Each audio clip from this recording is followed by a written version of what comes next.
Сайн байцгаана үзэгчдээ өдрийн мэндийг хүргэе. Тэнгэр телевизийн Тэнгэр панел технологийн хэлэлцүүлгийн дараагийн дугаар студиэс та бүхэн шууд үрж байна.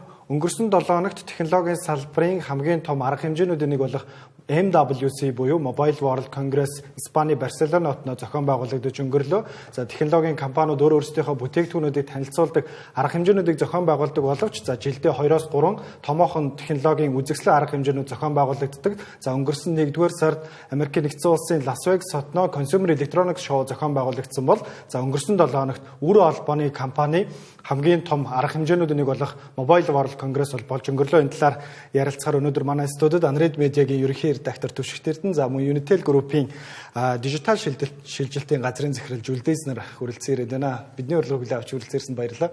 Өдрийн мэндийг хүргэе. Тэгэхээр юун түрүүнд Түшигтээс эхлээд асуумаар л байна л да. Энэ үр албаны хамгийн том цугларалт гэж нэрлэгддэг тий.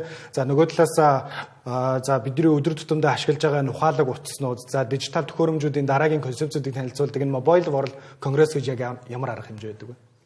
За тэгээд үзэгчтэйгээ бас ахин нэг шинэ технологийн арга хэмжээгээр уулзж байгаатай баяртай байна. Саяхад одоо CES болоод бид нар бас яг нэг яриг хийгээ сууж исэн. Одоо ингээд жилийн одоо 2 дахь том арга хэмжээ Mobile World Congress маань өнгөрсөн 7 хоногт болж өндөрлөө. Тэгээд яг энэ арга хэмжээний түүх бол бараг 40 жилийн одоо өмнөөс эхэлж байгаа 87 оноос эхэлж байгаа. За тэгээд явсаар хагаад одоо CES бол зөвхөн Америкийн нэгдсэн улсын Лас Вегас хотноо болдог гэдэг шиг энэ арга хэмжээ нь бол одоо Испани Барселона хотноо болдог ийм уламжлалт хотод 20 жил болсон байна. Тэгээд ковидын үед нэг тасарснаас хойш бол жил болгон уламжлалт болгон болж байгаа. За тэгээд ер нь энэ арга хэмжээнд нэрнээсээ одоо Mobile World Congress буюу гар утастай холбоотой зүйлсийг илүү ярьдаг гэсэн. Тэгэхээр та бүхэн санаж байвал одоо 2008 онд анхны Android утсыг жишээлбэл Android үйлдвэрлэлийн системийг Google-ийн танилцууллаа. Түүнийхэн дараа жил нь хамгийн анхны Android үйлдвэрлэлийн системд утас гарч илаа. За 18 онд гэхэд одоо дараагийн 5G технологиуд хамгийн анхны дээр яригдж эхэлж илаа. За ковидын үеэр болохоор хамгийн анхны эвхэгдэг утаснууд бас анхны туршилтын хөлбөрүүд нь Mobile World Congress-ээр танилцуулагдчихлаа гэдэг. Ер нь одоо хэрэглэгчдийн хэрэглээнд зад нэг ойролцоогоор 3-5 жилийн дараа масс үйлдвэрлэлд шийддэг туршилтын буюу одоо концепт төхөөрөмжүүд бол энэ арга хэмжээнд дээр зарлагддаг байгаа. За нэг талдаа юм болдог бол нөгөө талдаа мэдээж салбарын одоо томоохон компаниуд яг өөрсдийнхээ чиглэлээр технологи ямар дэвшлүүд гарч байна. За юу ямар сайн туршлагуудыг хэрэгжүүлж байна. Ер нь энэ өргөн холбооны салбар хаашаа явж байна гэдгийг ярилцдаг ийм арга хэмжээ болдог байгаа. Тэгээд манай редакцийн чсан энэ арга хэмжээнд дээр бас нэлээд идэвхжүүлэн ажиллаж өнгөрсөн 7 хоногийн сонины дугаарууд дээрсэн тусгай таймны төлөвтэй бэлтгэн хүргэлээ. Тэр Жүлдээс сухад ер нь энэ жил бас Mobile World Congress 2025-д оролцсон байгаа шүү дээ. Тэгэхээр өөрийн бас оролцсон туршлагаасаа бидэнтэй эхлээд хуваалцвал өөрийгөө бас товчхон танилцуулаад. За намайг Жүлдээс гэдэг би Unitel Group-ийн Digital Transformation за дижитал одоо хувьсэлтэй монголоор орчуулах юм бол Digital Transformation газрын захирлаар ажилладаг байгаа. За энэ жилийн үед би яг одоо битээр on-site-аар бол 2 дахь удаага оролцсон. За MWC маань болохоор on-site-аас оролцохоос гадна одоо хүн болгонд онлайнаар одоо панел дискшнуудыг сонсох юм боломжтой байгаад байдаг. За яг манай нөгөө түрүү хэлсэнчлэн салбарын бас нэлээд юм чухал үйл ажиллагаануудын хамгийн том үйл ажиллагаануудын нэг учраас бид хэд бол онлайнаар бол бүгдээрээ энэ одоо болж байгаа панел дискшнуудыг бас сонсож явдаг байгаа. За энэ жилийн үед бол би 2 дахь оролцсон. За одоо хувийн туршлагаасаа гэх юм бол өнгөрсөн жил бол одоо generative AI бол хаасайгүй байсан. Бүх одоо бөөсүүд generative AI-г яриад гэхдээ generative AI-г илүү ярихдаа ийм онлын түвшинд ярьж байсан те. За ийм давуу талыг авчирна гэдэг юм ярьж байсан бол энэ жилийн хувьд бол маш ялгаатай зүйл нь юу гэхээр компаниуд өөрсдийнхөө үйл ажиллагаанд айгүй их оруулж нэвтрүүлж хэлсэн байна. Өөрсдийнхөө бодит туршлагуудыг хуваалцж байна. Олон нийтэд зарлаагүй ч гэсэндээ өөрсдийнхээ дотоод үйл ажиллагаанд хаанаас хаа хүртэл оруулаад энийгээ юу юун дээр тестэлсэн байгаа гэдэг дандаа юм практикал жишээнүүдээр нь хуваалцсан ийм одоо миний хувьд бол ийм онцлог байлаа. Тэгээ би өөрөө олвол илүү нөгөө data science чиглэлийн хүн учраас тэр талын одоо generative AI, тэгээ AI хаашаа явж гин. За тэгээд энэ autonomous network гэдэг маань ер нь хаашаа явах уу гэдэг энэ талуудыгаа илүү сонирхоод явсан учраас миний хувьд бол энэ generative AI гэдэг бол айгүй сонирхолтой байсан. За тэрнээс гадна мэдээж нөгөө дараагийн тренд хаашаа явж байгаа хэрэг agentic AI тий хаасайгүй одоо agentic AI бас яригдж эхэлж байна. Одоо hologram-аар хийсэн одоо agentic AI-ууд гарцсан байна. Тэгээ боддоор хийсэн зарим компаниуд одоо AI-ыг гаргацсан. AI бол төрөлөөр одоо тийм agentic AI хийгээд эхэлсэн ийм одоо жил байна. Тэгээд нөгөө хувийн бодлоор бол тийм hype гэхээсээ илүүтэйгүр яг одоо generative AI маань бол боддоор бидний компани үйл ажиллагаанд ер нь бол бодтой хувь нэмрээ ер нь оруулаад ихэлсэн байна л гэж бол би дүгнэж байна. Тэгэхээр энэ удаагийн арга хэмжээндээ хилцүүлгийн дагуу бид онцлог хэд хэдэн бүтээгдэхүүнүүдийг бас бэлдсэн байгаа. Тэр бүтээгдэхүүнүүдийн талаар илүү цаашлаа дэлгэрэнгүй ярилцъя гэж бодож байна. За сүүлийн жилүүдэд бүгд найрамдагтад ард улсад төвдөө ухаалаг утас үйлдвэрлэгчид бол энэ зах зээл рүү маш хүчтэйгээр түрүү орж ирж байна. За ялангуяа Huawei, Xiaomi гэдэг ч юм уу. Харин шинэ тоглогч нар энэ зах зээлд бас сүүлийн 2-3 жилийн дотор харагдаж эхэлж ялангуяа ковидын араас гарч ирсэн Notic гэдэг нэртэй нэг шинэ стартап байгаа. За энэхүү стартапын бүтээж байгаа ухаалаг утаснуудыг харахад за бидний өдөр тутамдаа ухаалаг утсыг шүүмжилж байгаа хамгийн том шүүмжил гадна дизайнасаа бүгд адилхан харагддаг болчихсон. Аль нэгийг ялгахад айгүй хэцүү. За Apple-ийн төхөөрөмжүүдийг гаднаас нь харахад энэ бол лого нь байхгүйсэн ч Apple гэдэг философи байдаг бол бусад ухаалаг утаснууд маань бүгд өдөр болгон ирэх тусам ижилхэн болоод байгаа. Нөгөө талаасаа химэл оюуныг нэвтрүүлж байгаа функцүүд нь за Android үйлдвэрлэлийн систем дээр эхэлж нэвтэрж байгаа ч гэсэн бас ижилхэн байгаад байгаа гэдэг зүйл байна. Харин эндээс шал өөр зүйлийг сөргүүлж гаргаж ирж байгаа компани бол яг энэ Noting гэдэг компани байгаа шүү дээ. Тэгээ энэний шинээр танилцуулсан бүтээгдэхүүний талаар Европын зах зээлд бас шинээр нэвтэрч байгаа шүү гэн тий. За одоо бид нар он гараад бас ухаалаг утас нурдаг хүмүүсийн хамгийн том хүлээлт бол iPhone-ы мэдээж шинэ budget phone буюу төсөр үнэтэй утас байлаа. AC загварыг бид нар хүлээж байлаа. AC 4-р хөлбөрийг гарна гэж нэлээд шуум явж байгаа. Тэгээд зарлагдсан. Гэхдээ AC яг одоо бидний мэддэг classic AC бас байсангүй. iPhone 16e гэдэг нэртэй болж гарч ирсэн. За тэгээ бас budget гэдэг төрөл бас оруулах уу гэхлээр нэлээд өндөр үнэтэй $599 байсан. За тэгэхээр ер нь budget phone буюу ийм төсөр үнэтэй. За тэгээд actor ийм сүүлийн үеийн үзүүлэлтгүй утсуудыг хүлээжсэн хүмүүс бол бас жоохон гонсгор үлдсэн байгаа. За Noting-ийнхэн бол захим орчинд маркетингаараа бол одоо сүүлийн 4 жил 3 жил бол одоо маш сайн явж байгаа. За тэгээд Noting-ийнхэн бас энэ одоо хэрэгцээг олж харгуу гэж бодож байна. Яагаад гэвэл тэд нар өөрсдийн 3A Pro гэсэн нэртэй хоёр бажт утсаа танилцуулсан байгаа. Тэгээ энэ утаснууд нь бол дунджаар үнэ $379-аас $450 орчим $1 үнэтэй. За тэгэл яг л өдөр тутамдаа одоо хүмүүс юу хэрэгтэй болж тэр бүгдийг багтаасан утас. Учиргүй мэдээж одоо flagship буюу одоо iPhone-ийн хувьд бол iPhone 16, за Samsung-ийн хувьд бол S20 гэдэг шиг урдаа барьдаг утаснууд шиг өндөр үзүүлэлттэй биш ч гэсэн маш боломжийн үзүүлэлттэй. За тэгээ хамгийн гол нь үнийн хувьд туун төсөр.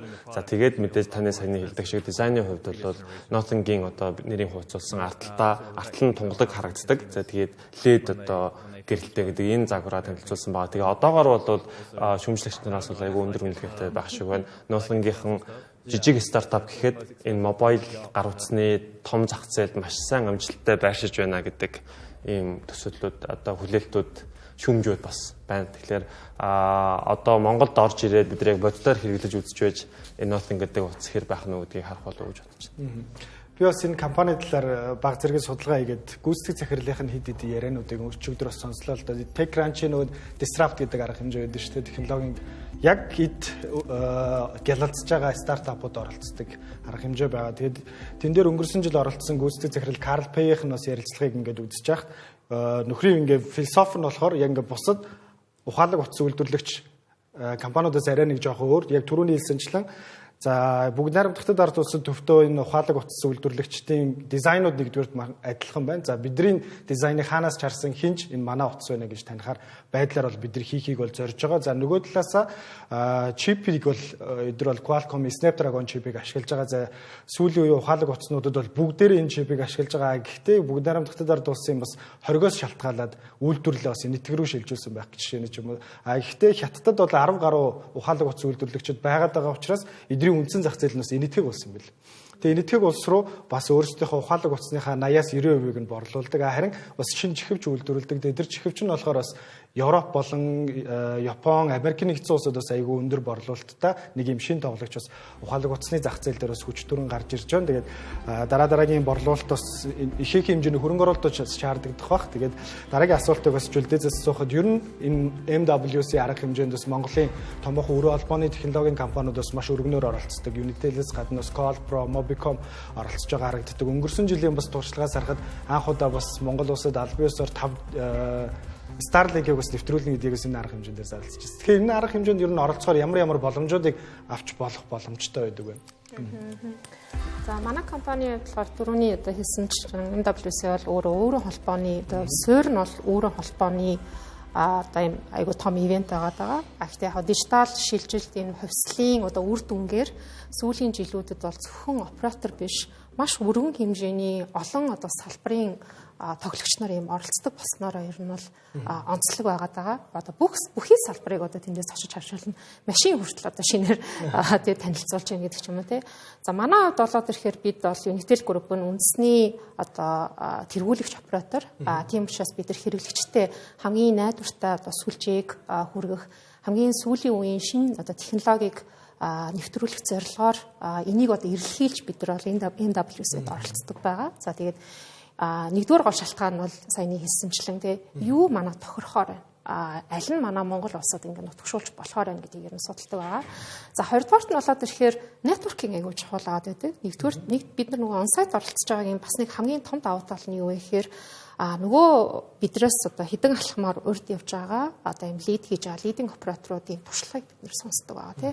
Каталист ямар төслүүдийг явуулсан, юун дээр алдсан, юун дээр онсон энийг бид нар Монголд одоо practically яаж одоо нутгшуулах уу гэдгийг ер нь судалдаг байгаа. За гуравдугаарт нь болоод ирэхээр нөгөө панелист одоо дискшнуудаар одоо энэ панел дискшнуудаас болохоор одоо дэлхийн ертөнц маань дараагийн 3 жил, дараагийн 5 жилээр нь хаашаа явж байна те. Бидний бас ингээд төлөвлөж байгаа одоо стратегитэй тусгай явж байгаа зүйлүүд маань бас ингээд алайн хийж гинэ үгүй гэдгийг бас бид суралцаад ингээд одоо явдгаараа онцлог байгаа да. Энэ WC-д бол нэг иймэрхүү аргаар одоо зорилгоор оролцсон. Visual Basics-ээс яг ингэ бичлэг хараад үзсэн нөө Xiaomi-гийн SU7 гэдэг загвар бол хамгийн сүүлийн загвар нь болох SU7 Ultra бол харагдчихсан тийм. Тэгэхээр Xiaomi-гийн утасны талаар ярилцсан. Xiaomi бас шинэ утастай ирсэн байсан. 15 Ultra гэдэг шинэ загвараа Европын зах зээлд бас шинээр танилцуулж явах шиг байна. Ер нь бол энэ Xiaomi-гийн бас үндсэн философи хараад байхад нэг ерөнхийлөгчийнх нь бас нэг CNBC-д өгсөн ярилцлагыг сонсож байхад за нөө SU7-гоо дөнгөж гаргачаа зах зээл гаргаж байхдаа ярилцлага өгч байхдаа бид нар ухаалаг гэрийн төхөөрөмжүүдийг бүтээж байгаа. За дараад нь бид нар ухаалаг утас бүтээсэн. За дараад нь бид нар ингээ автомашин бүтээж байгаа. Ер нь бол энэ ухаалаг төхөөрөмжийн экосистем гэдэг бол гэр ухаалаг утас машин гэдэг ийм үндсэн концепц экосистемээр явна. Бид нар бол энэ зах зээл бүрэн нэвтэрж байгаа гэдэг бол агуулгаа бол ярьжсэн. Тэгэхээр шинэ загварын хувьд бол ямар үзүүлэлттэй байна? За тэгэхээр хиттэн зах зээлдээ Xiaomi өөрсдөө одоо 15 яг флагшип гэж хэлж болох буюу урдаа барьдаг загвараа танилцуулсанаас хойш хоёр хувилбарыг нь Европын зах зээлдээ аль биесээр танилцууллаа. За тэгээд энэ удаагийн утасны гол онцлог бол ер нь яг дотоод хүчин чадал болвол одоо бараг л адилхан болж бүгд адилхан болчлаа. Хамгийн гол ялгарлаа бол камерын дээрээ хийхийг оролцсон гэж хэлж болж байгаа. Яагаад вэ гэхээр үндсэн камеруудаас гадна хамгийн онцлог одоо шилдэг камер нь $1600 үнэтэй одоо ультра загварынхын камер бол 200 мегапикселийн нэгтшилтэй.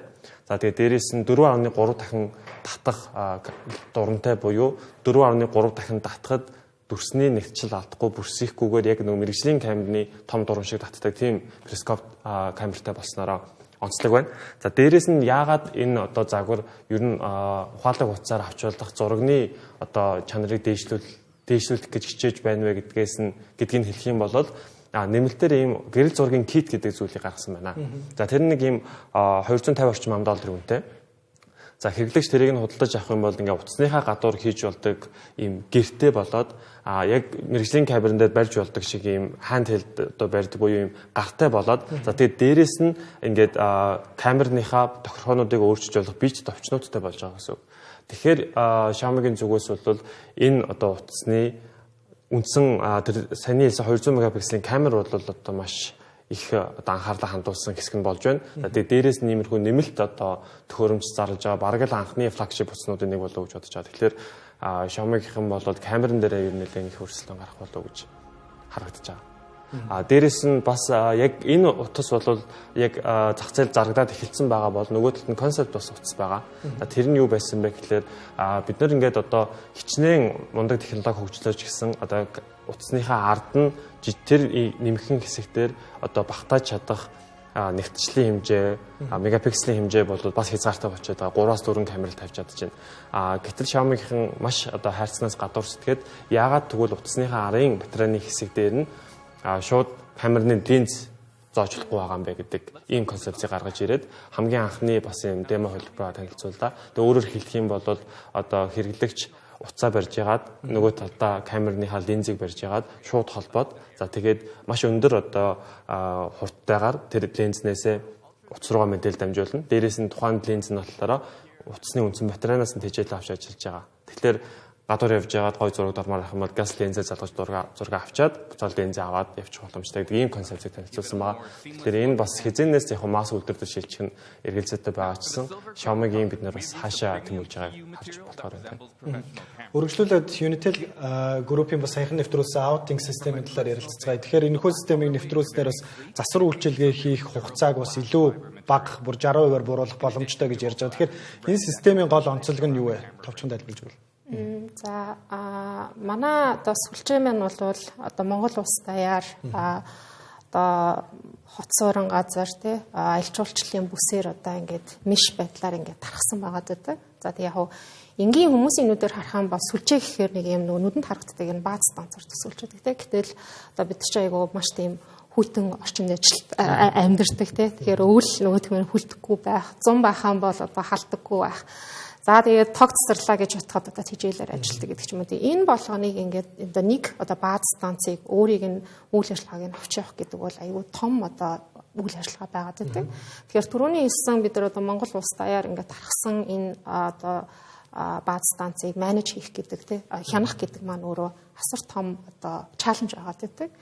Энэ маань бол хэрэглэгчид одоо хэрхэн буух вэ гэхээр за жишээлбэл нэг уулын бэлтнийг одоо бааз станц дээр асуудал гарлаа тэгээ сүлжээ доголлоо гэж бодоход нөгөөдгийг бид нэр засварлах гэж тэгээ нөгөөдгийг олж мэдээ таних гэж магадгүй цаг орчим зарцуулдаг байсан бол тий.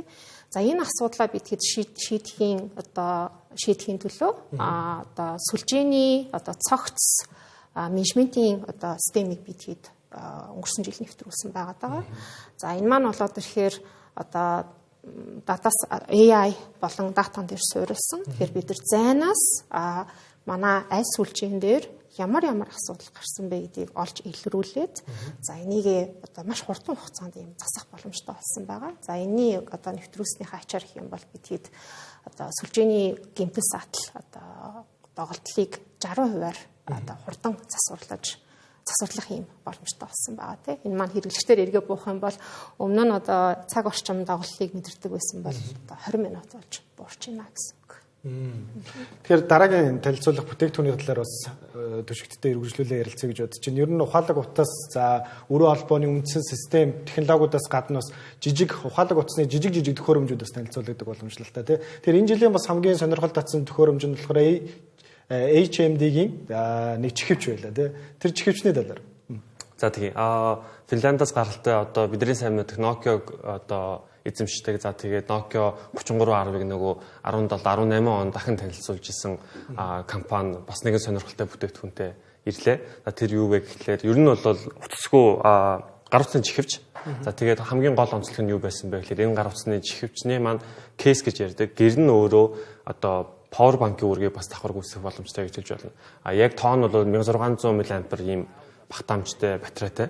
За тэгээд үнээсээ одоо ухаалаг утастай болон утасгүй байдлаар зэнэглэх боломжтой гэдгээр ийм давуу тал байгаа. Тэгэхээр $200 үнэтэй уг чихвчний яг дууны одоо чанар нь гэх юм уу сонсголт нь хэр байх вэ гэдгээс илүү яг энэ хэрэглээ нь бас олонний анхаарлыг татж байгаа гэсэн үг. Ягаад гэвэл гэнт ингээ гадуур явж байхад утасны одоо мөнгө шишүүлэх гэж яхад утасны цэний ганцхан хувьтай болдог ч юм уу 2% болдог ч юм уу. Энэ тохиолдолд 1600 мАh гэдэг бол ойролцоогоор за таны утас сүүлийн үеийн утас бол 5000 орчим мАh-ийн батарейтай байгаа гэдэг чинь нэг 20-25%-ийг дүүргэж чадна гэсэн үг. Тэгэхээр яг ингээд угаасаа одоо бид нэр хүссэн хүсээгүй гадуур явж байхдаа ухаалаг утастай чихвчтэй болоод чихвчний кейстэйгээ явж байгаа гэсэн үг. Тэгээд нэмээд энэ дэр чинь power bank авч явахлаар power bank чи хүнд тэгээ хааны хүүгээд ингээд зөндөө хэцүү болчихно. Тэнгүүд одоо байгаа энэ хоёр гар утас болон чихвчний кейс гэсэн энэ хоёр төхөөрөмж дээрээс нь нийлүүлээд бас сонирхолтой хэрэглээ гаргаж ирсэн байгаа нь олонний нийтийн анхаарлыг татсан байх гэж бодож байна. Тэгэхээр одоо энэ бүтээгдэхүүн маань зах зээлд борлуулагдаад эхэлсэн байгаа. Тэгэхээр яг бодит байдал дээр хэр зэрэг хэрэглээтэй байх нь ашиглагдах нь гэдгийг бид нар бас харах үйлдэлээ гэж бодож байна. Тэгэхээр 2010-19 онд ерөнхийдөө MWC дээр яригддаг гэсэн хамгийн гол технологи бол өдгөө ингээд тийм л яригж бол тухайн үед бол 5G бол хамгийн гол зүйл байсан тий. Тэгээд ер нь 5G бас нэлээ олон улсад нэвтрээ бараг 60-70 улсад одоогийн байдлаар бол нэвтэрчээд байгаа. Unitel Group-ийн хувьдас өнгөрсөн жил бол туршилтаар асаасан байгаа. Тэгэхээр ер нь 5G бас одоо Unitel Group-ийн хувьдас хизэнээс нэвтэрч эхлэх вэ? Энэ жилийн хувьд бас шинээр танилцуулж байгаа, нэвтрүүлж байгаа ямар бүтээгдэхүүн дөө. За дөрөв өөрөө хийсэн чинь 5G-г бол би тэгээд өнгөрсөн жилийн 9 сараас одоо тестийн зорилгоор бол нээсэн байгаа. За манай инженерүүд маань бол сүүлийн ер нь 3 жил одоо энэ 5G-г тестлэх 5G-г оруулах ажлыг бол хийж ер нь бэлтгэл ажлыг бол 100% бүрэн хангаад бол дууссан байна. За одоо бол бид нэр одоо нэг Монгол улсаас давтамжийнхаа зөвшөөрлийг ер нь бол хүлээж байна. Тэгэхээр Монгол улсаас хэрвээ усаас манай давтамжийн зөвшөөрлийг өгөх юм бол одоо маргааш ч гэсэн ихэд ер нь бол бэлтгэл ажилцаа хангагдсан байна гэсэн үг. За технологийн хувьд гэх юм бол бид хэд бол түрүүний хийсэнчлэн бид хэд хэрэглэгчид одоо найдвартай үйлчлэгийг үзүүлэхийн тулд одоо энэ AI дээр суурилсан, generative AI дээр суурилсан ийм autonomous network гэдэг зүйлийг одоо улам л одоо AI дээр суурилсан, улам л одоо зайнаас тий аль болох тэр уулын биелд байгаа бааз станцыг зайнаас тасдаг болох, ажилтан очдоггүй болох, инженер очдоггүй болох ийм зүйлийг ер нь зорж ажиллаж байгаа. Тэгэхээр хэрэглэгчийн одоо хэрэглэгчд асуудал гарснаас асуудлыг шийдэх хүртэл бүх алхмыг нь бид хэд одоо AI, generative AI ашиглан хэрхэн шийдэж болох вэ гэдэг энэ одоо дотоод үйл ажиллагааны оновчлолыг бол үргэлжлүүлэн ер нь бол хийнэ гэдэг ийм одоо төлөвлөгөөтэй байна тий. Тэгэхээр танаас бас дэлгэрэнгүй ингээд асуухад ер нь бол 3G, 4G за бусад өмнөх үеийн одоо сүлжээнүүдийн хувьд бол технологийн хувьд бол илүү хямд, за интернетийн хувьд бол цацалтын хувьд бол илүү өргөн байдаг гэж бол би уншиж байсан. За 5G-ийн хувьд бол за маш олон төрлийн антеннуудыг бас ойр ойрхон суйрлуулах шаардлагатай гэж. Энэ төсөв үртгийн хувьд бол 4G суйрлуулах, за 5G суйрлуулах бас ямар компанийн хувьд бол ямар өртөгтэй байгаа вэ? Зүгээр тодорхой мэдээлэл өгөхгүй ч гэсэн бас тэд дахин ойролцоогоор хэлүүлээ. Мөн хэрэглэгч талаас нь би бас өөрөө Unitel Group-ийн Unitel-ийн хэрэглэгчийн хувьд ер нь хэрэглэгчдийн хувьд бол датаны зарцуулалт те үнийн хувьд бас ямар өөрчлөлт гарах вэ? За би яг нөгөө үнийн хувьд тэдэс тэд гэдгийг нь бол хэлж мэдэхгүй байгаа тийм. Гэхдээ ямар ч л байсан ер нь бол альва шинэ технологи зах зээлд гарахад бол эхний 5 жилдээ бол одоо нөгөө масс production явагдаж эхлэхгүй байдаг учраас ер нь үнэтэй байгаад байдаг. Тэгээ тэрнээс хойш дэлхийн айгүй олон орнуудад ороод масс production явж эхэлсний дараа үнэ нь бол хямд болчдөг гэсэн үг тийм. Тэгэхээр мэдээж 4G-тэй харьцуулахад 5G бол маш өндөр одоо өртөгтэй байгаа. За одоо хэрвээ одоо та өөрөө Facebook ашигладаг бол 4G, 5G дээр нэг ялгаа бол гарахгүй байх гэж бодож байна. За 5G юун дээр гарч эхлэх вэ гэхээр одоо ийм үйлдвэрлэл дээр нэлээд гарч эхэлнэ. Одоо массив одоо нэгэн зэрэг маш их одоо хэмжээний төхөөрөмж нэгдүгээр холбогдох боломжтой болно. За хоёрдугаар хэрвээ геймер бол тий нөгөө low latency гэж ярьдаг тий. Геймер ахын бол энэ бол нэлээд мэдрэгдэнэ.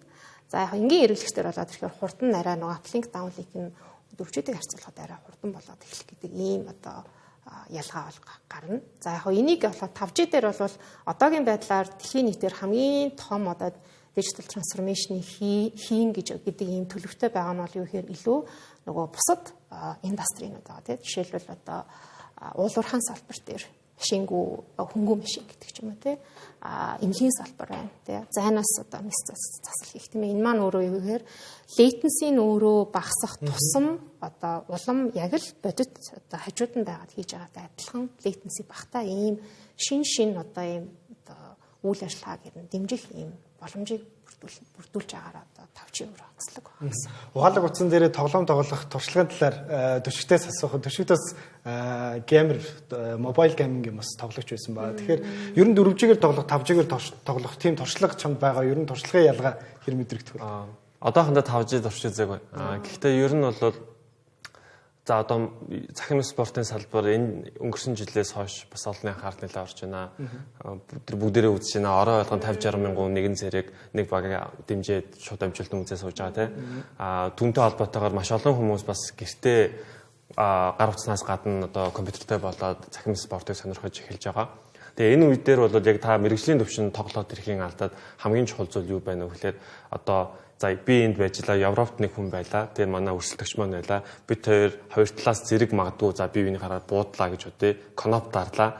тэр коноп дарж байгаа мэдээлэл хэр хурдан тоглоомын сервер дээр очиод тэр серверээсээ хэр хурдан нөгөө бидний компьютер дээр буцаж ирээд тэр одоо бутсан нь одоо боддоор онох вэ гэдэг чинь маш чухал болчиход. Тэгээ энэ бол сүүлдээ бүр миллисекундээр хэмжигдэх асуудал болоод явчихна. Маш наривчлалтай болчиход. Тэгэхээр ягаад одоо ихэнх том одоо e-спортын тэмцээнүүд яг боддоор лангаар болд юм бэ гэхлээр энэ одоо ялгааг байхгүй болох нь маш чухал очиод байгаа гэсэн үг. Тэгэхгүй бол одоо зарим улсуудын интернет сүлжээ, 5G сүлжээ супер хурдан, зарим улсынх бол дилей айгүй өндөртэй болохоор энэ шудраг ус өрсөлдөөн болох гэдэг нь тийм. Яг мобайл дээр болвол одоо Монголд бас ингээ хөгжиж байгаа мобайлын төрлүүдээр харахад бол ер нь энэ интернетийн асуудал бол одоо хамгийн тулгымцсан номер 1 асуудал. Яг ингээ тоглоо байж тал интернетэнд тасарчдаг. Яг тэмцээний дундуур байж тал гаццдаг. Тэгээ энэ асуудал бол маш том байгаа. Тэгэхээр 5G сүлжээг яг мобайл геймер талаас хэрвээ харах юм бол яг MS буюу нөө delay дээр бол актер өөрчлөлт гарахгүй. Ягаад гэвэл тэр чинь хэр ойрхон бид нар сервер байгаасаа хамаарат MS нь гараад ирчихэж байгаа. Гэхдээ зарим тохиолдолд одоо 4G сүлжээн дээр за түүнээс өмнө тоглодог багт бол сүлжээ ингээд нэг заримдаа нэг удаа тасдах зүгээр ингээд яг тэр тухайн сүлжээний магадгүй оргил ачааллын үеэр ч юм уу заримдаа нэг 2-3 секунд унчаад буцаад гарч ирэх ч юм уу ийм тохиолдол зөндөө байдаг гэсэн. 5G сүлжээ өөрөө асар өндөр багтаамжтай учраас энэ асуудал байхгүй болно гэж харж байгаа. Тэгэхээр ямар ч байсан геймерүүд маань гинт интернет тасарч хуйтай, гинт гацч хуйтай гэдэг айцгүйгээр тоглох боломжийг бол 5G сүлжээ авчрах болов гэж харж байгаа. Тийм. Тэгэхээр MWC-ийн онцлог бүтээгдэхүүнүүдийн талаар үргэлжлүүлээд ярилцсан. Ер нь бол нэг хэсэг бас ухаалаг утасны хамгийн онцгой зүйлүүд нь бол нэмхэн нарийнхан байх гэдэг үзүүлэлт байлаа шүү дээ. Харин сүүлийн жилүүдэд бас энэ нь бас төдийлөн хошоо тавигдаад за үндсэн хамгийн том ухаалаг утас үйлдвэрлэгч Apple, Samsung манаас энэ дэр нэг төдийлөн анхаарахаа болчихсон. Харин энэ жил MWC дээр бас нэгэн онцгой ухаалаг нэмхэн утас танилцуулагдлаа. Тэгээ бүгд найрамд дотоод ард улсын Tecno гэдэг стартап өөрсдийнхөө хамгийн нэмхэн утасыг бүтээж чадсан гэдгийг бол концепт цагаар бол танилцуулсан байна. Энэ концепцийн талаар түшигт илүү дэлгэрэнгүй мэдээлэл байна. За тийм. Нэмгэн утасны одоо өрсөлдөөн дээр бол хамгийн өндөр хүлээлттэй байгаа Samsung-ийн S25 Edge гэдэг цагаар байгаа. За Edge бол сая зарлагдаагүй одоогоор яг ингээд та бүхэн Mobile World Congress-ийн клипийг харах юм бол зөвхөн тэр хинтээ өгөөд өнгөрсөн шүү дээ. Одоо саяны Mobile World Congress-ийн нэг юм шилэн хоргоны цаана байгаа харуулахгүйгээр. Гэхдээ ингээд хүмүүс харах юм бол ер нь асар нэмгэн байна гэдэг гаднаас нь харчиж байгаа. За Хиттийн энэ Spark Slim гэдэг утас бол яг ингээд боддоор хүмүүс туршуулж үзүүлсэн. Тэгээд нийт одоо утасных нь нэмгэн нь одоо 575 мм гэж байгаа. Энэ нь бол ойролцоогоор одоо бидний барьж хэвшсэн утасаас дор хойш нэг 20 орчим хувиар нэмгэн гэсэн үг. За яагаад нэмгэн байгаа дээрээс нь хамгийн том одоо онцлог нь юу байгаа юм бэ гэхээр батарейны хувьд 5200 мАh буюу энгийн одоо утаснууд шиг iPhone 16-аас үлдээв шүү дээ. Тийм. Том батарейтай. Гэхдээ яаж энэ том батарейг ийм нэмгэн орон зайд багтаачваа гэдэг нь бол одоо Хиттийн технологийн гайхамшиг болчих шиг байна тий. Тэгээ энэ загвар бол одоо та бүхэн хэрвээ ингээд одоо том хэмжээтэй утас ашигладаг бол одоо халаасандаа хийхэд ингээд товоох за тэгээ ингээд жоохон төвхтэй байгаад байдаг. Тэгэхээр одоо хүмүүс бол буцаад ингээд нэмгэн утаснуудыг буюу ингээд авч явахд тэг болдоггүй хуцандаа хийж ихэд ингээд аваач товоогод байдаг утаснуудыг бас сонирхох том юм зах зээл үүсэж байгаа юм шиг санагдаж байна.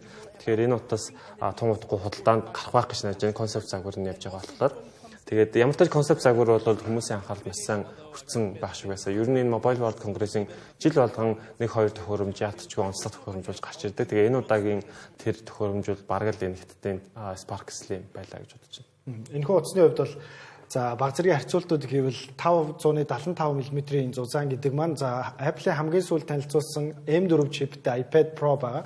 Тэр бол 5.1 мм буюу энэс илүү нэмгэн. Тэгэхээр Apple-ийн тэр төхөөрөмж бол илүү нэмгэн байна. За 146 граммын жинтэй. За мөн iPhone 16-гийн батарейтай харьцуулбал iPhone 16 Pro бол 3500 орчим мАh-ийн батарейтай гол энэ 5200 гэдэг бол маш өндөр байна. За түүнээс гадна 50 мегапикселийн 2 ширхэг камертай, үндсэн камертай гэдэг бол яг энэ нэмгэн утсанд бол ямар өндөр багтаамжуудыг бол шингээж чадсан бэ гэдэг нь бол энэ үзүүлэлтүүдээс бол харагдаж байгаа. Тэгэхээр Жүлдээзийн хувьд MWC 2025 оны бас тэр бүүтүүдээр ингээ хийж үзэж байгаа. Чиний хувьд бас хамгийн сонирхол татсан бүтээгдэхүүн технологи системүүд бас юу вэ? Тэр туршлагаасаа бидэнтэй болцвол. Яг нөгөө хувь хүрэг хэвлэгч гэдэг утгаараа яг нэг зарим утаснуудыг бол сонирхсан. Гэтэ яг та хэд шиг одоо үеийн системтэй нэмгэнөө зузаанаа гэдэгтэй нь бол харьцуулж бол ер нь бол зөвөр хараагүй. Төрөний хэлсэн Xiaomi-гийн модулаар л үү те камера залгачдаг тийм нөгөө тестийн прототип бүтээгдэхүүн тэрийг бол үзсэн. Айгуу сонирхолтой одоо шууд утасныхаа камерыг шууд залгаал ингээ харчдаг. Тэр бол айгуу сонирхолтой байсан. За миний хувьд бол би юунд илүү сонирхож авсан бэ гэхээр одоо нөгөө generative AI-ыг одоо хаана ямар бүсүүд дээр танилцуулж байна гэдэг дээр нэлээд сонирхож авсан байгаа. MWC өөрөө ингээ баг юм 8 одоо хоол байдаг. Тэгээд нэг одоо стартапуудын хоолтой. Тэгээд нэлээд том учраас ер нь бол өдөрт одоо бүгднийг ингээ тойроо явах юм бол за нэг 9-10 км баруун өдөр алга ер нь бол ингээл алхаал нөгөө бүүтүүдээр ингээд явна. Тэгээд яг ингээд нэг бүрчлэн ингээд тогтоод явах юм бол илүү тийм сонирхолтой юмнууд бол бас гарч ирнэ. За түрүүний хэлсэнчлэн би бол яг нөгөө сонирхчийн журмаар бол явхад бол за утаснууд бол сонирхолтой утаснууд бол байсан. За тэжээврэнтэн зориулсан утас гарч ирсэн байсан. Тэгээ сим одоо утаснууд гарч ирсэн. Одоо тэжээврэнтэндээ зүчдэг. Тэгээд хаана байгааг нь одоо харчдаг тийм одоо утаснууд девайсууд гарч ирсэн байлээ. За тэгээд нөгөө эргээл DeepSeek, OpenAI, Agentic AI-уд юу болж байгаа гэдэгтэй холбоотой телеком операторуудаас юу гэж сонирхож байна. Хамгийн сонирхол татсан сэдвээр нь бас дэлгэрүүлээд асуухад Unitel Group-ийн хувьд бол generative хэмэл оюун агенти систем энэ хэрэглэгчийн хувийн туслах байх хэмэл оюуны функцүүд дээр ер нь ямар стратеги төлөвлөгөө баримталж ажиллаж байгаа юм? За манай хувьд болоод ирэх юм бол бид нөр одоогийн манай Unitel-ийн чатбот маань бол generative AI руу одоо шилжсэн байгаа. Тэгээд generative AI-аар дамжуулаад хэрэглэгчид одоо улам өөрт нь ойрхон ийм хариултуудыг өгдөг ийм болохыг зорж байна. За нөгөө талаа бид хэд үйл ажиллагаан дээрээ бас нөгөө үйл ажиллагааны одоо оптимизац сайжруулалтыг ер нь бол энэгээр хийхээр зорж байгаа. Манай ажилтнууд маань одоо жижиг шажиг юм өдөр тутамд ингээ байнгын хийгддэг ийм ажлуудыг нь багасгаад илүү одоо scale up хийсэн, илүү дараагийн түвшний ажлуудыг ер нь хийдэг ийм одоо тал руу чиглүүлэх зорилгоор бид хэд одоо AI, generative AI-г дотроо ашиглах ийм одоо бодлоготой явдаг. За дараагийн бүтээгдэхүүн бол Lenovo компани байгаа. Тэгэхээр Lenovo-гийн хувьд бол за Consumer Electronics Show, MWC дээр бол цаашин лаптопны концепцуудтайгаар ирдгээр бол алдартай. За өмнөх 2-3 жилүүдийг харж байхад бол 2 нугардаг дэлгэцтэй, 3 нугардаг дэлгэцтэй ноутбукуудыг танилцуулдаг байсан бол энэ жил батарейны хувьд бас нэгэн шинэ технологиг бол танилцуулж байгаа. Yoga Solar PC гэдэг нэртэй шинэ лаптоптой ирсэн байна. За энэхүү лаптопны тусламжтайгаар нарны эрчим хүчийг ашиглаад цэнэгээ хөндлүүлэх, за лаптопоо бүр ингээд аваад ашиглах боломжтой гэдэг. Энэ технологийн талаар. За тий. За Lenovo таны саний хэлсэн шиг ер нь жил болгоны хамгийн сонирхолтой лаптопуудыг Lenovo танилцуулдаг. Өнгөрсөн одоо CES дээр гэхэд ингээд нэг товч тараад дэлгэцэн том болдог тийм компьютерийг бүр зах зээлд одоо нийлдэгээр танилцуулсан байгаа. Тэгээ энэ удаагийн концепт бас их сонирхол татсан юу вэ гэхээр одоо бидний ингээд ашигладаг ноутбук байгаа. Тэгээ ноутбукны энэ арын энэ хэсэг бол одоо тэр чигтээ одоо бидний мэддэг нарны зайн хураагур тийм одоо ийм панелууд болгосон гэсэн. За тэгээд эндээс яг нэг онцолж хэлэх хэрэгтэй юм нь юу байна вэ гэхээр энэхүү лаптопны одоо ард шингэсэн технологи нь нарны энергийг одоо хувиргаж ийм эрчим хүч болгох одоо хувь нь 24% буюу энэ салбартаа өөрөө айгүй том төсрэлт болсон ийм өндөр үзүүлэлт юм байна. Зөвхөн зөвөрийн компьютер дээр биш. Одоо бид нэр хөдөө гадаа явчихсан зөндөө нарны технологид хардаг те. Энэ дээр бол асар өндөр үзүүлэлт юм байлээ. За тэгээ үүнийхээ ачаар яг ингээд одоо нарны сайн тусгалтай газар уг компьютерийг 20 минут цэнэглэхэд нийтдээ 1 цагийн турш одоо дүрс бичлэг үзэх хэмжээний цэнэг хураагддаг гэсэн ийм үзүүлэлтийг танилцуулсан байсан. Тэгэхээр энэ компьютер өөрөө бас одоо ингээд сүүлийн үед хүмүүс хөдөө гадаа компьютерыг авчиж байна. Сая дурдсан Starlink Монгол албаас ороод ирлээ. Starlink байлаа гэж бодоход нөгөө талдаа хэрвээ ийм зөвөрийн компьютертэй очих юм бол бүрэн утгаараа бид нэр ингээд хөдөө гадаа тоггүй ч гэсэн ингээд энийг компьютер ашиглаад явах боломжтой болж байгаа. Тийм ирээдүг бас бидэрт сонирхолж ингэж хийж байна. Тэгээ үүнтэй холбоотойгоор бас Infinix брендийн бас одоо нарны зайгаар цэнэглэдэг ухаалаг утасны бас цагварыг танилцуулсан байсан. Тэгэхээр ер нь уцаа цэнэглэх, компьютероо цэнэглэх, цэнэгийг нь гамнах, одоо хөдөөгөөдөө явж байхдаа цэнийг дуусгах гэдэг бол хүн болгоны амар нэг асуудал байсан. Тэгээ үүнийг одоо сүүлийн үед ингээд ирчиг авж байгаа сэргээдэх эрчим хүчтэй холбож гаргаж ирсэн шийдэл. Тэгтээ тэр тундаа яг саяны хэрвээ тоог бодох юм бол 20 минут нэглээд 1 цаг видео үзнэ гэдэг бол өөрөө бас айгүй гайхамшиг шиг сонсогдож байна. Тэгээд энэ компьютерийг масс үйлдвэрлэлд бас шилжих хэсэг нь хэцүү. Тэгээд энэ технологи яг масс үйлдвэрлэлд шилжлээчсэн бас хангалттай хямдхан байж чадах тий. Саяны бидний өмнө ярьдаг нөгөө дэлгэцэн ингээд томордог ноутбук бол баг $3,500 гэдэг чинь 10 хэдэн сая төгрөгөөр гарсан. Тэгэхээр яг бодитоор хэдэн авах уу гэдвэл эргэлзээ. Тэгэхээр гэтээ ямар ч байсан технологи ишээ явж байгаа юм байна гэдгийг харж болохоор. Тэр чиний хувьд өөрөө чинь бас хувийн туршлагаас асуухад чиний хувьд бас лаптоп худалдаа авахдаа хамгийн чухал зүйл нь юу байдаг вэ? За Apple-ийн төхөөрөмжүүд бол M chipтэй болсноос хойш хамгийн багадаа 18 цаг цэнэгээ барих боломжтой болсон. За өнгөрсөн жил Microsoft компани танилцуулсан Microsoft Copilot гэдэг класс гэдэг байгаа шүү дээ. Тэрнээс хойш бас ингээ 20 цаг болгож чадсан гэдэг. Батарейны хувьд бол эдгээр ерөнхийдөө ойролцоо болж чадчих. За үйлдвэрлэлийн системийн хувьд бол Windows, macOS гэдэг ингээ тустай байгаа. Тэр чиний хувьд бас лаптопоо сонгохдоо хамгийн чухалчилж хардаг зүйлүүд нь юу вэ?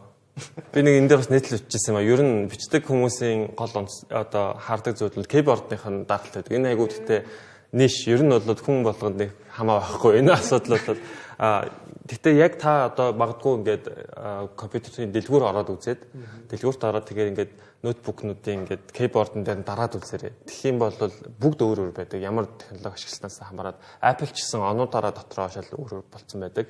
Тэгээ би нэг сонирхолтой одоо судалгаа гэх юм уу өөр төрөд туршилт хийж үзээд тэгээд өдөрт ингээд кейбордоо хэдэн удаа дарж байгаагаа би тоолж үзье. Яг ийм тоолдог төхөөрөмжөөр. Тэгэхэд миний санаж байгаа нэг 100,000 орчим даралт өдөрт бараг орж ирсэн. Өөрөөр хэлэх юм бол одоо бид нэг үг бичхийн тулд те сайн байна уу гэдэг үг бичхийн тулд 10 удаа дарчиж байгаа гэсэн үг те. Гэх мэтчлэн ингээд чат бичиж байгаагаа интернет рүү орж байгаагаа ингээд ботох юм бол асар өндөр таагаад юм байлаа. Тэгэхээр явандаа тэр чинь ер нь бол өдөр тутамдаа хийдэг хамгийн том үйлдэлүүдийн нэг болчихж байгаа. Тийм учраас миний хувьд кейбордны даралт тэгээд тэр одоо яг бүр ингээд механик кейбордн дээр ярих юм бол travel distance гэж байгаа буюу кейборд ингээд дарахад хэдэн одоо сантиметр миллиметр доош гүгээд тэр кейборд нь цогцож ийн вэ гэдэг. Дээрээс нь тэр нь ямар дуу гаргаж байна вэ гэдэг нь айгуу чухал болж байгаа. Тэгээд өдөр болго юм бичдэг хүмүүсийн хувьд тэр айгуу чухал гэсэн үг. Бусдаар бол одоо сүүлийн үеийн ноутбукууд бол бүгдээрээ супер дэвшилттэй болсон. Та сайн нөгөө батарейн дээр хэлжтэй. Батарейн дээр ч гэсэн бүгдээрээ ингээд чип одоо ноутбукны чипнүүд бусад ингээд тоног төхөөрөмж бүгдээрээ эрчим хүчний хувьд айгүй сайхан хэмнэлттэй болчихж байгаа учраас батарей бол бүгдээрээ 15 нэмэх бараг болчихлоо тий. Тийм болохоор юу харсан гайгүй. Тэг би энэ дээр зүгээр холбогдуулаад нэг зүйл хэлгээд ноутбукны батарей одоо нурна гэдэг асуудал бас байдаг. Одоо бидний технологи бол бас тийм супер болчихаг байна одоохондоо. Тэгэхээр яагаад ч юм бидний хувьд одоо ноутбукийг ингээд цэнгэн дүүрчингүүд салгана гэдэг ойлголт байдаг байсан. Тэр бол одоо литиум ион батарейн дээр бол хамаарлаг болчиход байгаа. Буюу та хэрвээ сүүлийн 5 жил худалдаанд гарсан зөвгөрийн компьютертэй болол байнга цэнгэлж ашиглаарай гэж зөвлөмөр байгаа. Ашиглаж байхдаа байнга цэнгэлж. Тэгэхгүй бид нөгөө хуучны одоо Nokia утсаараа ч юм уу 3310 ч юм уу бодоод ингээд батарейн цэнэгтэй ингээд цэнэгдээд үлдээчих юм батарей хөөнө гэж байдаг гэсэн. Тэр үеийн технологи одоо л тийм юм байхгүй. Залгаатай байх хэрэгтэй. Яагадгүй залгаатай байгаа тохиолдолд та компьютер ашиглаж байгаа бол таны компьютер чинь эрчим хүчээ батарейгаараа биш шууд 100% одоо арзатик буюу одоо залгуурнаас авчиж байгаа буюу таны батарей чинь ашиглагдахгүй гэсэн үг. За тэгээ батарей хэрвээ ашиглагдаад ингээд 80-аас 20% хооронд ингээд нэг дүүрээд нэг унаад нэг дүүрээд нэг унах тусам нийт одоо багт хамжин буюу одоо чанар нь муудаж идэг гэсэн үг. Тэгэхээр аль болох хэрвээ та зөвхөн компьютертэй болвол банк цэнэгтэйг нь ашиглаарай. Сүүлийн үеийн компьютерууд бүгдээрээ ухаалаг болсон. Батарей хөөх асуудал ерөөсөй байхгүй. Тэгэхээр тийм нэг зөвлөгөө байна. Тэгээд асуудалтанд нь айгуу жоохон нарийн хариуцлаа. Гэхдээ та бүхэн бас өөр сонирхоод үзээрэй. Тэгээд кейбордны даралт толгой өөр өгдөг. Сонирхолтой зөвлөгөө. Тэгэхээр технологийн хувьд бол ер нь сүүлийн жилүүдэд сарж авах гол трендүүдийн нэг нь за шинэ дэвшилтэд систем, химийн оюун гэдгээсээ гадна байгаль орчин дээлтэй сэргээгдэх эрчим хүч, ногоо хөгжил гэдэг зүйлүүд явж байгаа. Тэгэхээр Unitel Group-ийн хувьд бас энэ чиглэлд бас ямар ажлууд хийгдсэн байгаа. Ер нь цаашдаа бас хийгдэх үү? Одоо жишээ нь миний бас олж сонсчихсноор антеннуудын батарейнуудын заримыг нь одоо нарны эрчим хүчээр шийдэх технологиуд байгаа гэдэг ч юм уу. Тэгээ иймэрхүү ажлууд ямар ажлууд байдаг вэ? За манай хувьд болохоор 24 онд бол бид хэд одоо яг одоо ESG нийгмийн харилцааны хүрээнд болохоор өөрсдийнхээ мобайл Unitel болон Univision-ийнхаа За тэр тусмаа инновашныхаа төхөөрөмжүүдийг бид хэд одоо үн төлбөргүй цуглуулах ийм ажлуудыг хийсэн байгаа тий. За инновашны бид нар боксуудыг цуглуулсан. За одоо удирдлагуудыг цуглуулсан байгаа тий. За тэгээ эдгээрүүдийг бид хэд цуглуулад одоо боловсруулах энийг дахин боловсруулах төрөө очиж дахин боловсруулах ийм ажлуудыг бол хийсэн байгаа да.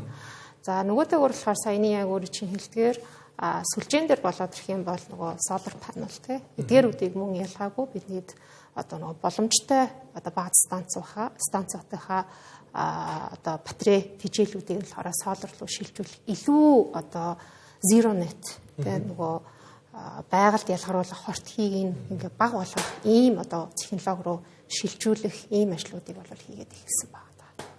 Тэгэхээр бидний дараагийн ярилцах бүтээгдэхүүн бол Samsung компанитай холбоотой. Тэгэхээр Lenovo-гийн хувьд бол лаптопын дэлгэцнүүдийг янз янзаар нугаргаж үзүүлж бидэнд харуулдаг бол Samsung-гийн хувьд бас утас илүү жижигхэн дэлгэцнүүдийг янз янзаар нугаргаж сунгаж бүтээгдэхүүнүүдээ өөрсдөө зах зээл дээр хийдэг болсноороо салдартай болоод байгаа. Сүүлийн бараг 4-5 жил болчихоо тий анхны нугардаг дэлгэцлээс Samsung-гийн утас танилцуулагдаад. Тэгээд энэ жилийн хувьд бол танилцуулагдсан утасны хувьд бол 2 тишээгээ дэлгэгддэг нэг утас байгаа. Харин тоглоомны консол байсан тий нугардаг дэлгэцтэй консолны хувьд. Тэгэхээр миний хувьд бас нэг ингээд сонирхол татсан зүйл нь болохоор за яг нугардаг дэлгэцтэй утас байна. Консолны хувьд бол технологийн хувьд ойролцоо мөртлөө яагаад ингэж хожуу ингэж нэвтрэх одоо дөнгөж концепт загвар нь гарах шалтгаан болж байгаа. Ер нь бид нар ингээд тийм нэг өнгөө байдаг шүү дээ. Та Apple авах уу, Samsung авах уу гэж бодож байгаад Apple авсан ч гэсэн Samsung тэндээс мөнгө хийж идэг буюу Apple-ийн дэлгэцийг Samsung-ийнх нь нийлүүлдэг гэдэг өнгөө байдаг шүү дээ. Тэгэхээр бидний жоохон сайн мэдгүй бас нэг Samsung-ийн маш том хүчирхэг байдаг зах зээл бол дэлгэцнийхэн зах зээл. За зурагтны зах зээлээс нь ахуулаад одоо ухаалаг утасны компьютер ингээд бүх дэлгэцүүд бол Samsung бол супер идэг. За тэгээ энэ жил Samsung-ийнхэн бас олон төрлийн сонирхолтой дэлгэцүүдийг авчирсан та сая хэллээ те янз бүрийн дэлгэцүүд байсан. Энэ дундаас яг геймерүүдэд хамгийн сонирхолтой байсан нь сүүлийн жилүүдэд ямар бас ийм тренд бий болоод байна вэ гэхлээр бид нар зөвхөн гар утсаараа тоглоом тоглох биш, зөвхөн компьютероор тоглоом тоглох биш. Яагаад одоо консол дээр тоглож байгаа юм шигээ тэрийг ингээд зөөвөрлөд авч явж болохгүй юм бэ гэдэг. За үүнээс холбоотойгоор ийм handheld consoles буюу одоо гартаа барьж болдог. Хуучин бол одоо PSP гэж бас байдаг байсан тий. Sony-гийн team төхөөрөмжүүд гарч ирээ. За энэ дээр Nintendo-гоос ахуулаад тий том тоглогчийн гараад ирсэн. Тэгээ Samsung-ийнхан бол энэ жил нугардаг одоо Nintendo Switch бодлоо эвхэгдэх боломж байхгүй нь ер нь нэлээд том хэмжээтэй орчиж байгаа. Тэгэхээр бас л ингээд авч явах тэр нь бас төвхтэй байдаг байх тий болол харин Samsung бол түүнийг ингээд эвхэгддэг буюу яг утсан дээр бол одоо тийм ч одоо хэдэн ч хувилбар гарч юу те маш олон хувилбар явчлаа шүү дээ. Энэ хоёр технологиг нийлүүлээд эвхэгддэг тийм тоглоомын төхөөрөмжөө зарласан байгаа. Тэгээ миний ойлголтоор та сая асуулаа яагаад ингэ удаж байгаа вэ гэхэлээ Steam-ийнхэн бас Steam OS Steam Deck гэдэг бас юм handheld төхөөрөмжтэй. Тэдний одоо яг яагаад бид нар энэ технологиг хийх гэж юм утсан бэ гэдэг дээр гол хариулт нь юу байсан бэ гэхээр үйлдвэрлэлийн систем буюу OS нь байсан. Эхлээд өөртөө ийм Windows үйлдвэрлэлийн системтэй төхөөрөмж хийжсэн чинь тоглоом бүтээгчнэр Windows зориулаад хийсэн одоо том дэлгэцэд зориулаад хийсэн тоглоом байж тээ процессор зориулаад тэрийг нэм жижиг юм дээр ажиллах айгу төвхтэй байсан болонгууд нь өөртөө үйлдвэрлэлийн системээ цааш нэр хөгжүүлж энэ хардвер нь өөр амжилттай болсон гэж хэлсэн байсан. Тэгэхээр Samsung-ийн хувьд магадгүй одоо эвхэгдэг дэлгэцийг бол хичнээн олон төрлөөр хийж чадах байх. Тэгээ гол асуудал нь тэрэн дээр чинь тоглоом явах хэрэгтэй. Тэгээ тоглоом явахын тулд тэр чинь ямар үйлдвэрлэлийн системтэй байх вэ гэдэг асуудал очино. Windows байх юм бол Steam-ийн алдаад давтагдах гад байна. Тэгэхээр Steam OS магадгүй энэ дээр ажиллаж магадгүй. Тэгэхээр гол нь энэ үйлдвэрлэлийн системийн асуудал байсан баг гэж хамгаалж байна. Тэгэхээр жулдээс хэрэглэгчийн хувьд асуухад ер нь ухаалаг утасны дараагийн тренд маань бас нугардаг дэлгэцтэй утас болж байна. Тэгээд Samsung-ийн бас түрүү хэлсэнчлэн 7 дугаар үеийн нугардаг дэлгэцтэй утаснууд бол энэ жил гарна. За Apple бол 26 онд бол өөрсдийнхөө анхны бүтээгдэхүүнийг гаргана гэдэг шуум байна. Тэгэхээр чиний хувьд бас нугардаг дэлгэцтэй утасны талаар бас ямар бодолтой байдаг вэ? Ер нь ухаалаг утас заавал нугарах хэрэгтэй эвхэгддэг байх. Хүмүүний одоо хэрэгцээ шаардлагаас л одоо болох бах та. Би нөө Huawei-гийн хувьцыг бас аягүй сонирхож үзсэн. Нөгөө тэр чинь тийм 3 нуурдаг тий. бараг л одоо юу шиг пад шиг л болцсон байлээ. Тэгээ яг л хүний хэрэгцээнээс шалтгаалах юм байна даа л гэж бодсон. Бараг юм 2 девайстай авах юм шүү те. Ажлаа хийдэг хүнд нуурдаг. Тэгээ 2 3 хийгддэг. Ажлаа хийхдээ тэр утсаа ашиглаад за бусад одоо ярих зорилгоор бол одоо нэгэн жижиг утсаа ашигладаг. Бараг ийм юм бас ирээдүйд ер нь гарчих юм шүү л гэж зөв миний хувийн бодол. Би ч яг тэгж бодож байгаа. Бидний өдөр тутамдаа ашигладаг дэлгэцнүүдийн тоол улам нэмэгдэж байна. Бид нар ингээд 10 20 жилийн өмнө зөвхөн гэртээ нэг дэлгэцийг ингэж харж суудаг байсан бол одоо бүгд халаасандаа нэг дэлгэцтэй, ширээн дээрээ нэг дэлгэцтэй. За түүнийх нь хувилбарууд одоо янз янзаар болж олчирж байгаа шүү. За бидний MWC-гийн онцлог бүтээгдэхүүнүүдийн хувьд л ийм байлээ. Тэгэхээр түшигтээс ингээд жоохон базаад асуухад энэ жилийн MWC ер нь өмнөх жилүүдтэй болж харьцуулахад бас ямархуу болж өнгөрөв. За онцлог төхөөрөмжүүдээс гадна бас гол яригдсан тренд технологиуд бас хэмэл оюунаас гадна юу вэ? Харин тэгэхээр хэмэл оюуныг бол зөндөө сайхан ярьлаа.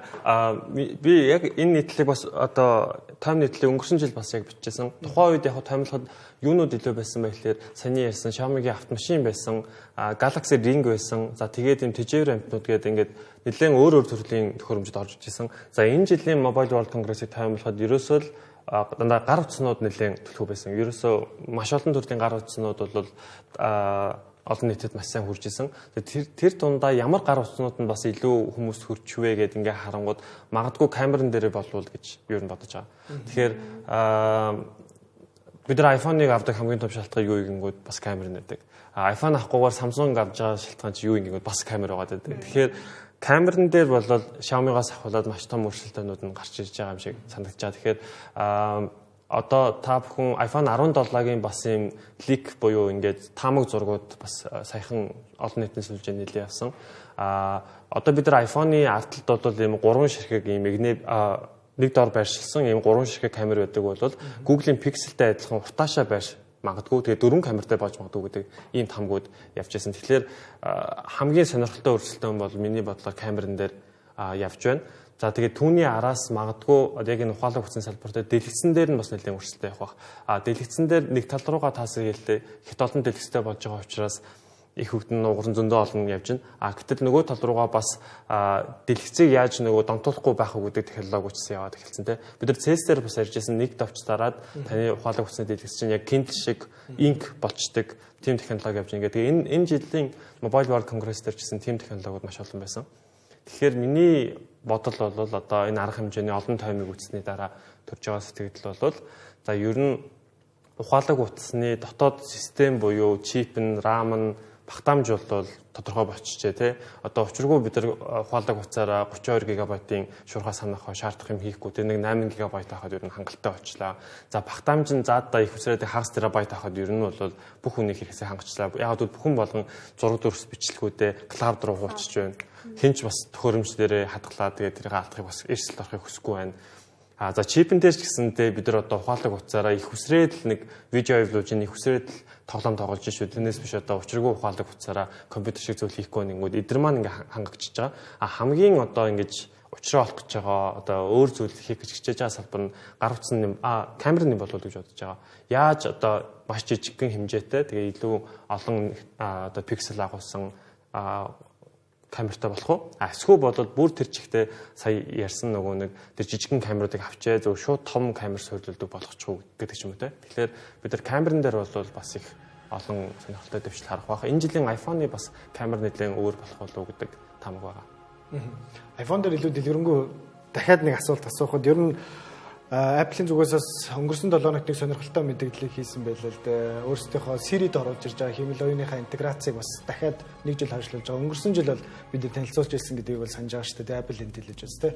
Тэгэхээр ер нь энэ хэмэл оюуны функцүүд бас чиний сайн хэлсэнчлэн камерны технологиг бас илүү дэвшилтэд тэ илүү сайн зураг авах, бичлэг авах технологиудыг бол хэмэл оюуны тусламжтайгаар бас нэвтрүүлж чадж байгаа. Тэгэхээр Samsung-ийн бас бидний маш олон жишээнүүдийг Ampeg-д арга хэмжээнд дээрээс харсан. Тэгэхээр энэ хэмэл оюун утас хоёр ер нь чиний яг хувийн бодлоор, хувийн туршлагаар ер нь яаж интеграц хийвэл зүгээр. Түрүү ярьсан нөө Notting систем байсан шүү дээ. Тэн дээр болохоор Xion болохоор бас ингэж ярьж байгаа. За энэ технологийн компаниуд хэмэл оюун дээр хэтэрхий том бодолтой байгаад байна. Энэ бол зүгээр технологи, энэ бол зүгээр түүл.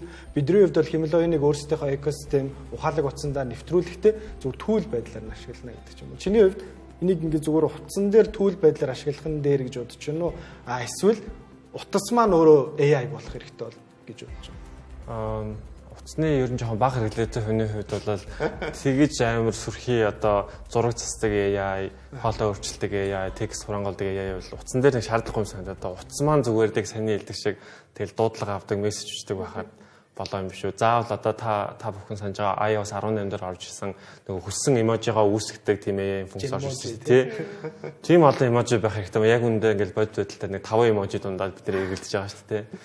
Тэгэхээр яг энэ нөгөө нэг ингээд хэрэглэгчийн зан төлөвлөлт асуудал. Надад бол тийм олон зүйл хэрэггүй шаардлагагүй санагдаад байгаа. Гэхдээ Apple-ийн одоо өнгөрсөн жилийн арга хэмжээнд дээрсэн бид нар үзчихсэн гол стратеги нь бас яг тийм байсан тий. Учиргүй одоо AI гэж бөмбөгдөхгүй. За яг одоогийн байгаа Siri дээр, за одоогийн байгаа Notes app дээр, одоогийн байгаа Botos app дээр зөв яаж эвтэхнэр шингээж болох вэ? Нэг хактер тэр ингээд сурталчлахдаа AI гэж бас сурчлаагүй Apple Intelligence гэж явж байгаа шүү дээ. Тэр нь арай одоо зөв болов уу гэж зүгээр бодоод байгаа. Тэгээд яг тэр Siri-тэй холбоотойгоор би бас яг одоо нэг нийтлэл дээр ажиллаа яваад байгаа. Тэгэхээр тэр талаар бас та бүхэн Android-аас удахгүй уншаарай гэж хүсэж байна. Дээрээс нь нөгөө macOS буюу ингээд MacBook-ууд дээр Apple Intelligence бас ороод ирчихсэн байгаа. Та бүхэн апдейт хийгээд 18-аас хойшоо болгох юм бол 18 биш хаа. Тэгээ ямар ч шинжлэх юм бол Apple Intelligence бүр цоошноор ингээд сетап хийх юм зэс гарч ирээд тэгээд аль функцүүдийг идэвхжүүлэх үүгдээ сонголтууд нь хүртэл бас гарч ирж байгаа. Тэгээд энэ дээр бас манай редакцийн ер нь нийтлэл бичиж байгаа. Apple-тай хүмүүс хэмэл оюун ухаануудаа яаж шилжих юм байдаг хөтөж маяг нийтлэл гэсэн үг. Тэгэхээр Жулдисийн хувьд ер нь энэ жилийн MWC 2025 ер нь очоод бас ингээд бодитоор ингээд мэдрэхэд бас ямархуу арга хэмжээ болж өнгөрөв. Тэнд бас ингээд бусад технологиудын гадна ер нь өрөө холбооны салбар энэ өрөө холбооны салбарт ажиллаж байгаа технологийн компаниуд хаашаагаа чиглэж байна. За түрүүн нөгөө би ярьсанчлан ер нь бүхий салбар дижиталайз хийж байна. Дижитал шилжилтийг хийж байна. За тэгээд энэний цаана юу ихээр хувь хэрэглэгч болоод байгууллагын цаана ер нь бол асар их дата өсөж явж байгаа юм байна. Тэгээд энэ жилийн үед өмнөх жилүүдээс илүү их онцолж гарч ирсэн юм нь зөв миний хувийн болоор анзаарсан юм юу гэхээр дата хэрхэн зөв хадгалах уу? Датаг хэрхэн secure хадгалах уу буюу cyber security. За тэгээ энэ governance эдгээр асуудлууд бол ер нь айгүй хүчтэйгээр бас ер нь түрэн орж ирж байлээ.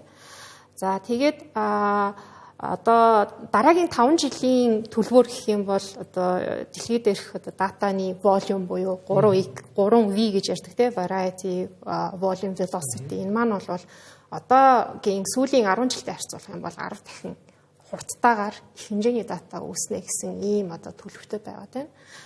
За тэгээд энийг бол нөгөө хэрхэн зөв хадгалах уу, алдахгүй байх уу, тэ ямар полисиг ашиглах уу гэдэг ийм панел дискшнууд, ярианууд аюу ихээр одоо өрнөлөө. Тэгээд компаниудын хувьд энэ бол нэлээд бас struggle байгаа юм байна гэдэг нь бол тухайн одоо оролцогчдын одоо комментуудаас бас ер нь харж болохоор бол харагдсан байгаа. За тэгээд манай нөгөө Unisil компани хувьд ч гэсэн энэ бол одоо саяхны хүртэл бас л манай одоо асуудлуудын нэг мөн үг гэвэл одоо мөн байсан. Бид нэр одоо 2 жилийн өмнө ихэд өдөрт нэг 2 тера орчим датаг өдөрт үсэж байгаа датаг боловсруулдаг байсан бол яг өнөөдрийн байдлаар бол бид нэр 7-8 орчим тера одоо датаг өдөрт одоо боловсруулдаг болсон. Тэгээд тэр хэмжээгээр манай датагаа хадгалах одоо технологи маань ингээ өөрчлөгдөж явж байна гэсэн. За тэгээ бид нар дараагийн 3 жил ихэд одоо байгаа 7 тера маань 20 тера болж өснө гэдэг ийм одоо төлөвтэй бид бас. Тийм дахиад ер нь бол 3 дахин өснө. Яа тэгэхээр түрүүний нөгөө хэлсэн бид хэд бүх юмыг л дижиталайз хийгээл улам л хэрэглэгчтэйгээ ойрхон болвол улам л хаана асуудал байна. Тэрийг нь заавал хэрэглэгч өөрөө биднэрлөө лавлах төв рүү залгаж хэлдэг биш. Мэдээд тэгээ одоо жишээл лавлах төв рүү залгахад тийм үү биш. Тийм байна. Танд ийм асуудал гарсан байна. Утгагүй энийг чинь шийдье гэдэг ийм л чиглэл рүү ер нь бол яваад байгаа учраас энэ дата маань дараагийн 3 жил 20 тера болж ер нь өснө гэсэн ийм төлөвтэй байгаа даа. Тэгээ бид нар бас яг энэ одоо struggle дээр үндэслээд data lake house-ыг ер нь нэвтрүүлэхээр одоо зориод энэ жил бас ажиллаж байгаа. Тэгэлгүй яг томоохон технологийн компаниудын хувьд ч гэсэн хамгийн чухал асуудал нь бол ялангуяа хэмэл оюун орж ирж байгаатай холбоотойгоор за тухайн хувь хэрэглэгчийн эмзэг мэдээллүүдийг яаж хадгалах уу, илүү яаж хувийн байлгах уу гэдэг технологиудыг бид нар бас шин шийдлүүдийг бас харж байгаа. Тэгэхээр энэ тал дээр бас Unitel Group ч гэсэн бас өөрсдийнхөө ажлуудыг хийж байгаа юм байна. За ингээд MWC-ийн талаар бас эргэн тойронд нь юу болж өнгөрсөн, ямар онцлог бүтээгдэхүүнүүд байв, ямар шинжилтүүд байв гэдгийг бидэнтэй ярилцж өөрсдийнхөө мэдлэг мэдээллийг хуваалцсанд баярлалаа. Үзэгчтэй Тэнгэр телевиз та бүхэнд MWC буюу Mobile World Congress-ийн эргэн тойронд болж өнгөрсөн сонирхолтой содон мэдээллийн талаар ярилцлаа. Дараа 7 өдрийн дугаараар уулзлаа. Түр баяртай.